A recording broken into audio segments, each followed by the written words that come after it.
जय माता जी दोस्तों, आप सभी का मेरे भक्ति लीला चैनल पर स्वागत है। आप सभी को मैं आज इस वीडियो में चैत नवरात्रि 2026 में कब पड़ने जा रही है, उसकी तिथि क्या है, मुहूर्त क्या है, प्रतिपदा स्थिति और कलश स्थापना और माता के 9 स्वरूपों की 9 दिनों तक पूजा करने के लिए सारी जानकारी दूंगी। अगर वीडियो अच्छी लगे तो प्लीज़ लाइक, शेयर और कमेंट ज़रूर कीजिएगा और वीडियो को स्किप ना कीजिएगा। और आपके एक लाइक और कमेंट से मुझे आगे जाने के लिए प्रोत्साहन मिलती है, हिम्मत मिलती है। तो प्लीज़ आप लोग लाइक शेयर कमेंट ज़रूर कीजिएगा।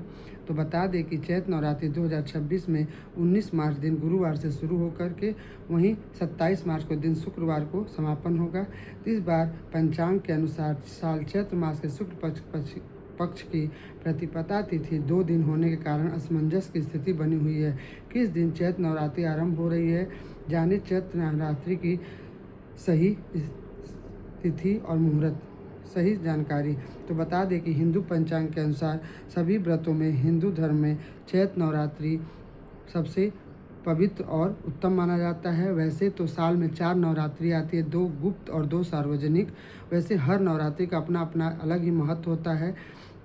चैत्र माह के शुक्ल पक्ष की प्रतिपदा तिथि आरंभ होने वाली चैत्र नवरात्रि काफ़ी खास मानी जाती है। इस दिन साथ ही हिंदू कैलेंडर के मुताबिक नया साल आरंभ होता है। चैत्र नवरात्रि के दौरान माँ दुर्गा अपने 9 स्वरूपों की विधिवत पूजा करने का विधान होता है।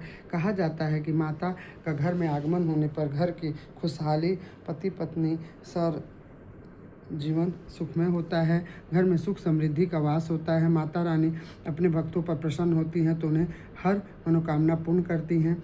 तो बता दें कि चैत्र नवरात्रि की 19 मार्च 2026 गुरुवार को सुबह घट स्थापना का मुहूर्त 6:52 से लेकर 20 मार्च को सुबह 4:51 पर समाप्त होगी। ऐसे में उदया तिथि अनुसार चैत्र नवरात्रि का आरंभ 19 मार्च को दिन गुरुवार को ही हो रहा है। उसी दिन हमें कलश स्थापना, घट का स्थापना और जो भी ज्वारे उगाते हैं, अखंड ज्योति जलाते हैं, माता की सारी विधियां 19 मार्च दिन गुरुवार को ही करना उचित रहेगा। कलश स्थापना के लिए 2 शुभ मुहूर्त बने हैं। इस मुहूर्तों में घट स्थापना करना लाभकारी माना जाता है। पहला मुहूर्त है सुबह 6:52 से लेकर 7:43 तक और दूसरा मुहूर्त अभिजीत मुहूर्त जो 12:05 से 12:53 तक है। अगर आप सुबह किसी कारणवश यह कलश स्थापना ना कर सके तो दूसरे मुहूर्त 12:05 से 12:53 पर भी कर सकते हैं।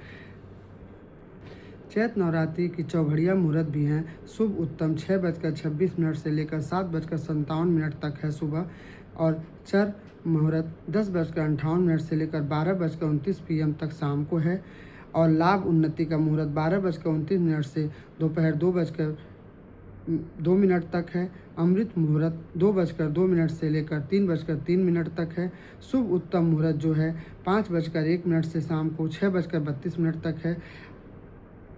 इस बार वाहन सवार होकर आएंगी माँ। देवी भागवत पुराण के अनुसार श्लोक में सप्ताह के वार हिसाब के वाहन का निर्धारण किया जाता है और हर एक वाहन से आने का संकेत अलग अलग होता है। शिशु सूर्य गजारूढ़ा, शनि भाव से तरुंगमे, गुरुश्चक्रे च दोल्या, बंधु नौका प्रकृतिता। इस श्लोक का अर्थ होता है कि अगर नवरात्रि का आरंभ रविवार या सोमवार को हो तो माता हाथी पर आती हैं, शनि या मंगलवार को होता है तो घोड़ा पर, या शुक्रवार को डोली और बुधवार को नाव उनका वाहन होता है। इस तरह से इनका यह वाहन का होता है। इस श्लोक में वाहन के अनुसार फल के बारे में भी बताया गया। अगर हाथी पर सवार होकर माता आती हैं तो अगर घोड़े पर सवार होकर आती तो राजसत्ता या शासन में अशांति तथा छत्र भंग का संकेत होता है। इसके अलावा नाव पर सवार होकर आने पर सभी कार्यों की सिद्धि और सफलता प्राप्त होती है। इसके साथ ही अगर माँ डोली और सवार होकर आती है तो मृत्यु या गंभीर अनिष्टा की संभावना निश्चित मानी जाती है। तो इस तरह से माता के वहाँ हर एक वाहन का अलग अलग महत्व होता है। ठीक है। चैत्र नवरात्रि में बहुत सारे भक्तजन होते हैं कि जो बिना कलश स्थापना किए ही माता के 9 दिनों तक पूजा करते हैं, वो भी माता को मंजूर होता है। कहते हैं माँ भाव की भूखी होती हैं। ठीक है। जैसे आप लोग पूजा करते हैं आप लोग कर सकते हैं, अपनी अपनी श्रद्धा और भाव के अनुसार ही के। अगर आपके पास गृहस्थ हैं तो आपके पास समय ना होने की वजह से आप माता के सुबह शाम आरती और पूजन भी कर सकते हैं।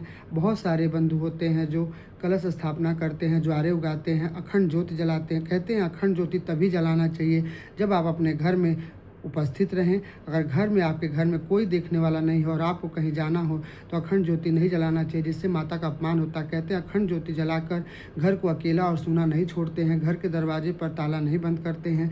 एक ना एक कोई घर में अखंड ज्योति की देखभाल के लिए हमेशा उपस्थित होना चाहिए।